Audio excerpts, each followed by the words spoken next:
found a way. Yeah. And they've got a set play goal again. Yeah, which, judging by the way we were finishing today, it probably needed to be a set-piece goal. But again, the ball in from Martin Odegaard was something that, if we're going to really be critical about it, it should have been cleared. But in the end, they won the game, which is great. But I was a little bit more disappointed in the fact we've got to try and do more in respect of scoring goals. Because like once it's 1-0, Gaffer, as we all know, it's never done. But like we're just fortunate that Chelsea was so poor today again.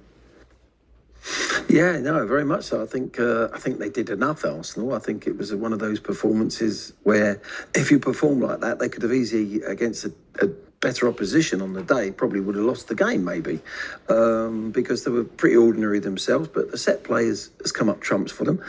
A slight change in what we said before. They hadn't scored for some games now from set plays where they were very successful, and they just changed it. They all went to the near post, caught Chelsea out a little bit, and the goalkeeper started getting engaged in the players that were around him, which he shouldn't have done. And they end up, that's the difference between, no points and getting the 3 points today. And it wasn't a great performance from Arsenal, but they'll be absolutely delighted. Play that average and win. That's what you need at this stage of the season. Yeah. Just to keep in that race, like we spoke before the game, you've got to still be in the race, just in case Liverpool do trip up. Are you pleased with Mikel Merino? Because, as he said, I haven't played as a striker since the age of 8. He's been asked to do a job, and he's weighed in with a few goals now. He has, and it's been brilliant for us because, again, you've got somebody who's coming in and trying to fill a role, like we've seen Kai Havertz do so well. But what's good about Mikel Merino in that area as well is that his touch and his link-up play is very good as well. And he is that focal point just in case you do want to go long.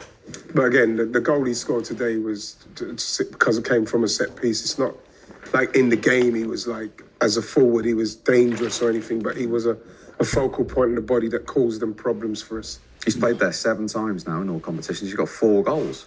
Brilliant. From a midfield player who's not played up there, it's totally foreign to him, really. Well, it is really, but that's a massive plus for the manager. It's almost like the manager said, well, we'll see how he does. Might have to pull him out after 2 games, but he's affecting the game in such a positive way.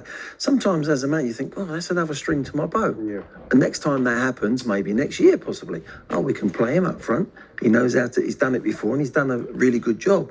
And as Ian says, he's not a centre forward really that you expect to be getting on the back of people and getting in behind, but he does it in a very subtle sort of way. The header was a clever header, actually. I mean, that could have been a number 9 type of header, wasn't it? The way he made the move for it as well. I don't think he's just flicking that either to the back post, because he knows they've all gone into the near post. And I think the set play wasn't about making runs from there round the back and getting to the back post for a flick on. He actually guides that into the back post. I think it's a really clever header. Yeah. He's almost flicked his head at it towards goal rather than just a straight flick on so that you get a second ball. But we studied, Nkunku's position there. He's just got to stay there, look over his shoulder. A centre forward going back, not knowing what to do really in that position. As the front shield, you don't let anyone across the front. And what does he do?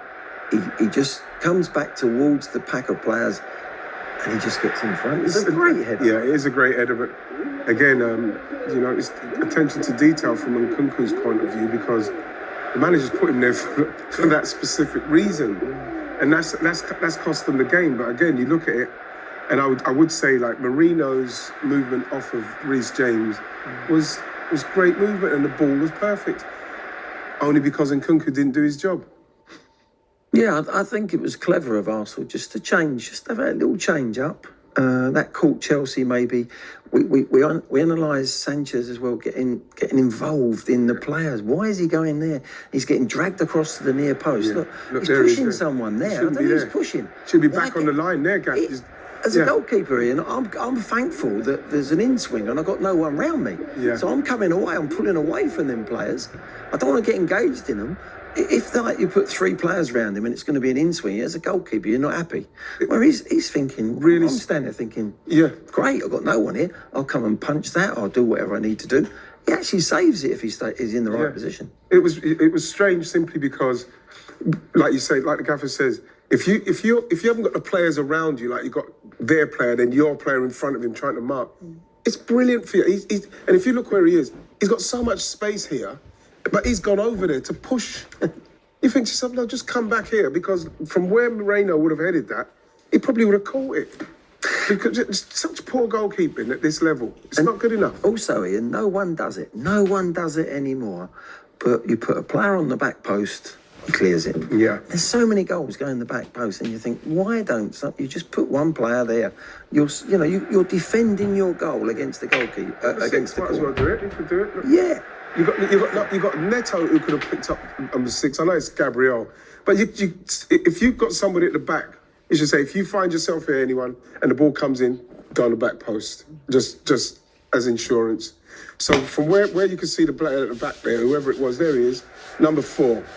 Is that number 4, number 6? Whoever number 6 there, should have just backed off onto the back. Leave out Colwell. Colwell, just go on the back post. That's natural as a defender. Once the ball's coming in, for you to just naturally go towards the goal so you can stop that from going in. A lot of mistakes there. Yeah. Catalogue by the sound of it, from Chelsea's point of view. Yeah, they'll analyse it. I was watching, because I was watching the next corner, and then Cuckoo goes in a better position, still square on, not on the half turn, which he should have been. And it was a poor ball in, though, but he clears it. Because he was in the right position in the front shield. No one gets across the front of you on that front shield. And if they're going to beat you, they've got to beat you. To go on the outside very often is coming in behind the fullback, looking to cut it or cut it back or cut across. On the left-hand side, sometimes naturally as a winger, you come inside, you look to come inside and shoot, and maybe the crosses are coming in at a different angle. So it's slightly different for Arsenal in that sense. Defenders have forgotten how to deal with wingers who go on the outside, haven't they? It's a thing of the past. It's gone out of fashion. It's a relic. It's a relic in football. I mean, you'd be delighted as a fullback and just show him inside and away. Towards the centre-back. Yeah, to have to keep doing your job is difficult. Mind your hamstrings. Let's have a look what Arsenal have got ahead then. Of course, they've got the ties with Real Madrid, the other side of the international break. Next is a home game against Fulham, who have beaten Tottenham today. Then they go to Mikel Arteta's former club, Everton. That'll be an emotional day for him, saying goodbye to Goodison Park before those ties against Real Madrid. Do you think, having won today, Gary, they don't have to worry so much about what's behind them now, that they feel secure in that top 4 or 5? Exactly that. Yeah. I don't think that was in doubt even going into this game, to be honest. But yeah, they've just kind of sealed that. And now they can look ahead as well to obviously the Real Madrid game, which is going to be huge for Arsenal in their season and in terms of trying to get their hands on a trophy, which we all know how difficult it is to win the Champions League. But this is one opportunity they still have left, as well as the league. But like we said, we think that might be just a little bit too far this season for them.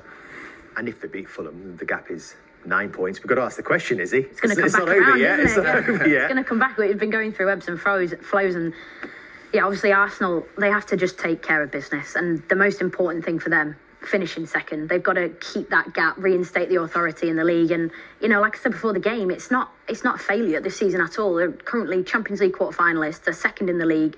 They've reinstated that gap again this afternoon. I think they're doing all right. It must be so difficult though if you say, like, for example, Arsenal season after season are getting really close, but just not close enough. Yeah. To keep that belief, to keep that momentum.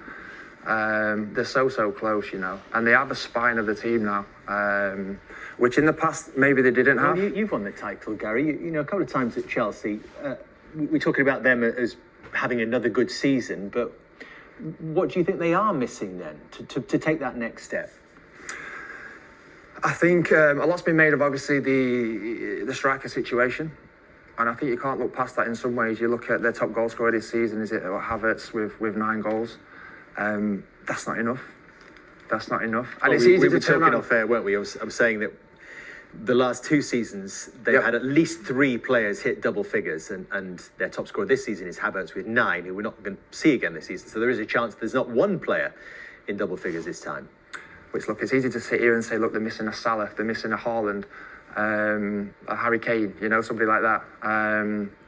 20 goal plus, what's that worth in points? It's worth a hell of a lot of points. And I just think in terms of the returns, like you've just said, 9 goals, the highest goal scorer at Arsenal at this moment, is just not enough. And I think that's what is lacking, in my opinion. I think Jamie Carragher's been talking on Monday Night Footballs really across the season, is he, about Arsenal just shifting that dial. They've gone quite far one way in terms of pragmatism at times this season, which is why we see them so strong defensively. Is it just a question of just moving that cog a little bit more to the adventurous side next season. Yeah, it's turning the dial, and I think, you know, to be a top club, you know, in anything, in any what you do, to be a top manager, to be a top player, you have to always turn the dial. You can't settle for just being there or thereabouts. You know, you want to win trophies, you want to challenge.